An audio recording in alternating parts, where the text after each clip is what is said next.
दो दोस्तों के दरमियान महंगाई पर मुकालमा। अस्सलामुअलैकुम फ़ातिमा, तुम बहुत दिन बाद स्कूल आई हो, सब खैरियत तो है? वालेकुम सलाम मरियम। खैरियत तो है, लेकिन आजकल घर के हालात कुछ ठीक नहीं। महंगाई ने सबको बहुत परेशान कर रखा है।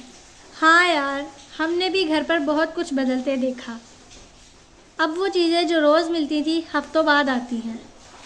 तुम्हें पता है, पहले लंच में जूस, बिस्किट, चिप्स सब होता था। अब सिर्फ रोटी या पराठा होता है। अम्मी कहती हैं चीज़ें बहुत महंगी हो गई हैं। मेरे अब्बू भी रोज़ खबरों में कीमतें देखकर बहुत अफसरदा हो जाते हैं। आटा, चीनी, दालें, सब की कीमतें आसमान पर चढ़ गई हैं। फिर लोग कहते हैं कि बच्चों का ध्यान पढ़ाई में नहीं लगता। जब ज़हन पर घर के मसाइल हों तो पढ़ाई में दिल कैसे लगे। बिल्कुल सही, हमें खुद भी एहसास करना चाहिए और फजूल खर्ची से बचना चाहिए। हाँ, और साथ साथ हुकूमत को भी चाहिए कि ऐसे इकदाम करे जिससे आम लोग सुख का सांस ले सकें।